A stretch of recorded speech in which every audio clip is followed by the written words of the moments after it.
everybody, this is Paige from Mosaic Moments, and today I am doing a tutorial with the 4x6 arch die set. So this arch die set is a little bit different from the smaller ones we have in that it has a layering die size, so that way you can cut your 4x6 photographs to make the arch die shape. The arch die itself is a little bit too tall for a 4x6 die, so if you want to fill in that entire middle piece and that arch die, you would need to use a 5x7, but we do have that layering piece if you want to use a 4x6. So the arch die here that I'm holding, I want to show you real quick. It basically has two pieces here. It has the middle piece and this frame part.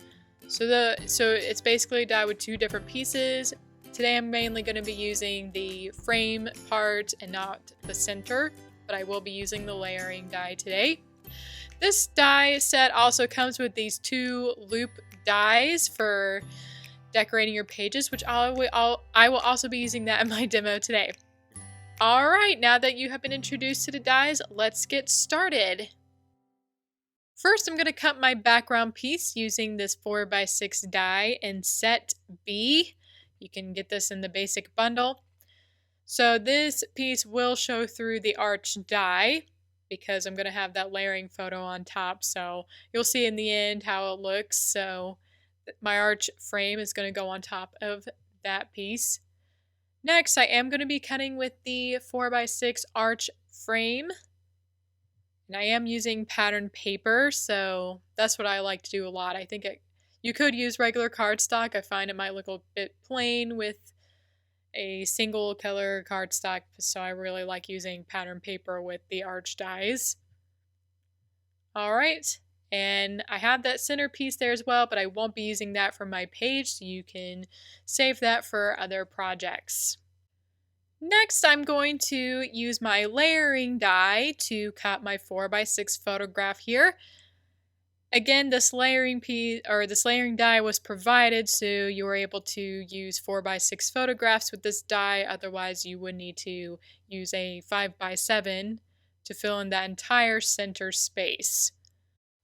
As you can see, cutting with the arch dies is pretty easy to do, and if needed, you can use washi tape to keep that die in place. I did not use that this time, but it's very simple. You just roll it through the machine and you're done.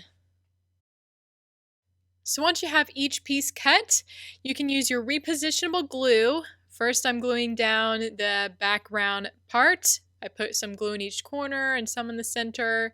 And now I'm putting glue on the back of the 4x6 arch die frame. Alright, so take your time. It is a very thick frame, so you're not probably too worried about bending it up too much. Of course, you place it right over that background piece. And now you can glue down your photo and stick it right in the center. You just need to eyeball where it needs to go. And as you can see that background piece behind the photograph. Right now I'm going to be cutting the 2x3 die and the 1x2 die from set C. They're both small enough to fit in the die machine together. These will be background pieces for my loop dies. And now I am going to be cutting with the loop dies. Again, I can fit both sizes on the die machine for quicker cutting.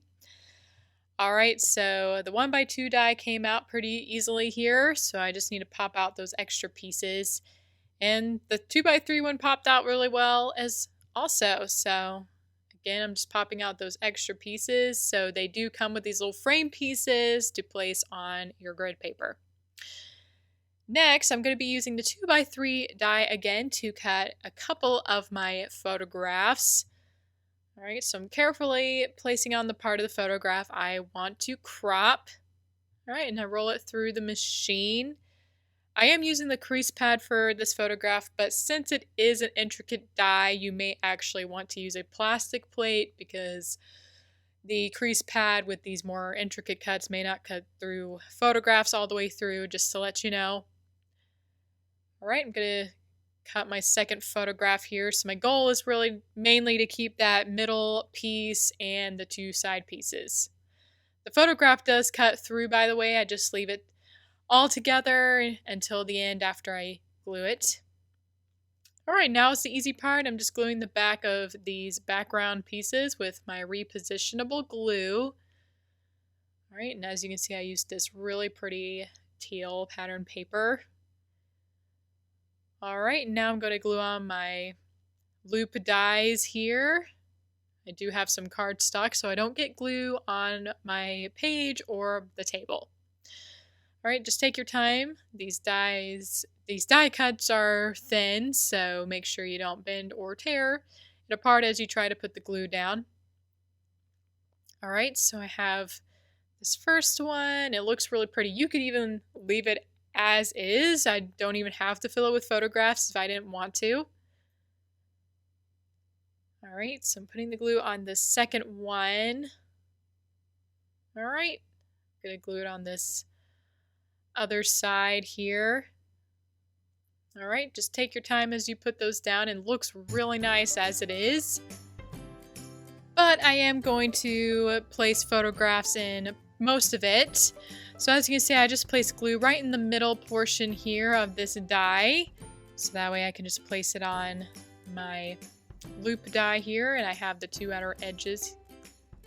So the reason why I like keeping the photograph together is because it's so much easier to glue it down and your little pieces don't get lost as easily.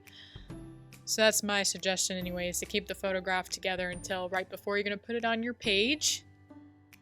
Alright, I have this middle piece. And then this last piece here.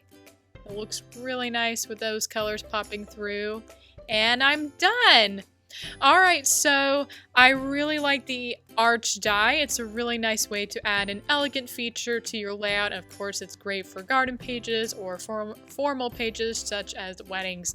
Alright, this concludes today's demo. If you enjoyed watching the arch die, please give this video a thumbs up and don't forget to subscribe so you can be updated on future tutorials.